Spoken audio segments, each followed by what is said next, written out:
Supreme court में UGC के नए नियमों के खिलाफ कई याचिकाएं दाखिल की गई थीं। इन याचिकाओं पर सुनवाई करते हुए कोर्ट ने फिलहाल नए नियमों पर रोक लगा दी। 29 जनवरी 2026 को हुई सुनवाई में सुप्रीम कोर्ट की बेंच ने सरकार और यूजीसी को नोटिस जारी करके जवाब मांगा। मुख्य न्यायाधीश सूर्यकांत की अध्यक्षता वाली बेंच ने साफ कहा कि अगली सुनवाई तक 2012 वाले नियम ही लागू रहेंगे।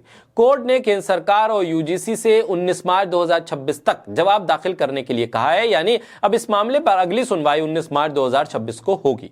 इस फैसले के बाद राजनीतिक और शैक्षणिक हलकों में बहस तेज हो गई है। जहां एक तरफ कुछ लोग नए नियमों का विरोध कर रहे हैं, तो वहीं बीजेपी के सांसद निशिकांत दुबे का कहना है कि नरेंद्र मोदी के नेतृत्व वाली सरकार संविधान के दायरे में रहकर ही फैसले कर रही है। उनका एक ट्वीट बड़ा कमाल का आया। उन्होंने एक लंबा चौड़ा ट्वीट लिखा और आखिर में लिख दिया कि जैसी हमारी उम्मीद थी, जैसा मैंने कहा था, वैसा ही फैसला आया। यानी उम्मीद पर सुप्रीम कोर्ट खरा उतरा। ये वही निशिकांत दुबे हैं जो एक बार सुप्रीम कोर्ट पर आरोप लगा चुके हैं कि सुप्रीम कोर्ट के फैसलों की वजह से इस देश में कई जगह पर गृह युद्ध चल रहे हैं। ऐसे गंभीर आरोप उन्होंने लगाए थे, लेकिन फिर भी सुप्रीम कोर्ट ने निशिकांत दुबे को साफ रास्ते से जाने दिया था। कोई अवमानना का नोटिस तक नहीं दिया गया, कोई टिप्पणी तक नहीं की गई, कोई कार्रवाई की बात तो दूर की है। ऐसे में निशिकांत दुबे सुप्रीम कोर्ट का साथ मिलते ही सुप्रीम कोर्ट के गले लग रहे हैं। ऐसा लग रहा है जैसे निशिकांत दुबे की मन की मुराद पूरी हो गई हो, या फिर तय हो गया हो कि क्या आएगा सुप्रीम कोर्ट के फैसले में, वो निशिकांत दुबे पहले ही बता चुके हों। बीजेपी के सांसद हैं डॉक्टर निशिकांत दुबे। उन्होंने यूजीसी के नए नियमों को लेकर सुप्रीम कोर्ट के फैसले पर सोशल मीडिया के जरिए अपनी प्रतिक्रिया दी। उन्होंने उन लोगों पर सवाल उठाए जो यूजीसी के मुद्दे पर सरकार और प्रधानमंत्री पर निशाना साध रहे थे। निशिकांत दुबे ने कहा कि पिछले 2 दिनों से वो संसद जा रहे हैं, लेकिन किसी भी राजनीतिक दल के किसी भी सदस्य ने इस विषय पर चर्चा करना तक जरूरी नहीं समझा। इसके उलट उस सरकार को गाली दी जा रही है। डॉक्टर निशिकांत दुबे ने अपने पोस्ट पे लिखा, यूजीसी पर गाली देने वाले सभी ज्ञानी, पिछले 2 दिनों से संसद जा रहा हूं, किसी राजनीतिक दल के किसी सदस्य ने इस पर चर्चा तक करना मुनासिब नहीं समझा। उल्टा जिस सरकार ने प्रधानमंत्री मोदी के नेतृत्व में ईडब्ल्यूएस को 10% आरक्षण देकर गरीब की सुध ली, उसी को गाली।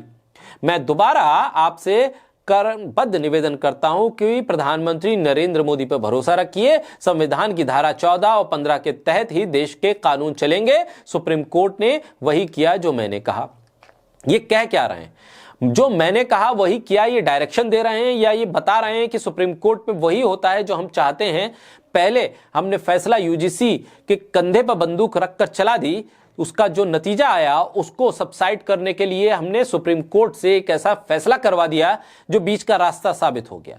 ना अगड़े हम पर हावी हो पाए, ना पिछड़े हमसे कोई सवाल कर पाए। इसलिए सुप्रीम कोर्ट को आगे कर दिया गया और कह दिया गया कि भाई साहब, ये तो सुप्रीम कोर्ट का फैसला है, हमें इसके बारे में ज्यादा कुछ कहना नहीं है। जो हम कर रहे हैं वो सुप्रीम कोर्ट के कहे के मुताबिक कर रहे हैं। आरजेडी की प्रवक्ता है प्रियंका भारती, उन्होंने लिखा कि सुप्रीम कोर्ट ने वही किया जो मैंने कहा। बीजेपी एमपी निशिकांत दुबे वो आगे लिखती है कि यह गंभीर सवाल खड़े कर रहा है कि क्या सुप्रीम कोर्ट का फैसला बीजेपी निर्धारित करती है, क्या भाजपा ने अदालतों पर कब्जा कर लिया है?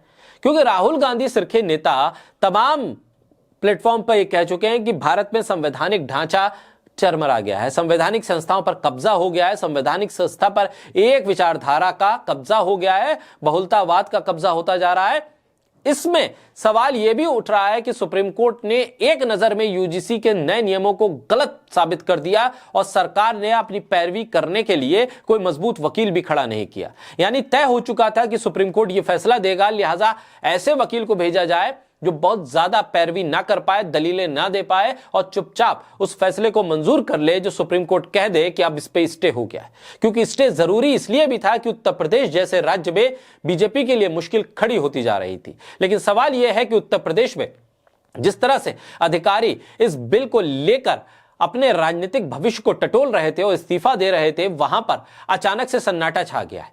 1-2 दिन में यह मुद्दा ऐसा गरमाया मानो इस देश के भीतर जिन अगड़ों की बात की जा रही है, जिनका वर्चस्व हर जगह नजर आ रहा है, वो एक तरह से पीड़ित बन गए। और इन पीड़ितों की आवाज को कौन सुनेगा, ये राजनीतिक दल तय नहीं कर पा रहे थे। और सरकार भी इस असमंजस में थी कि अगड़ों की बात करेंगे खुले तौर पर तो पिछड़े हमसे नाराज हो ही जाएंगे, क्योंकि वो अभी भी छिटके हुए हैं, उनको पास लाना जरूरी था। लेकिन अगर हमने अगड़ों की हां में हां मिलाकर इसे वापस ले लिया तो हम पर राजनीतिक तौर पर एक और धब्बा लग जाएगा। इसलिए सुप्रीम कोर्ट का फैसला सबसे आगे रखा जाएगा। कहा जाएगा कि भाई सुप्रीम कोर्ट ने फैसला दिया है, इसलिए इस पर अमल करना जरूरी है, मजबूरी है। और सुप्रीम कोर्ट ने मार्च तक की तारीख दे दी है, 19 मार्च को आइए, जवाब दाखिल कीजिए, तब आगे बात होगी। इतना लंबे समय एक मुद्दे को ठंडा करने के लिए काफी होता है, लिहाजा मुद्दे की गर्माहट को कम कर दिया गया है। लेकिन असल में क्या यह मुद्दा खत्म हो गया? ये एक गंभीर सवाल है।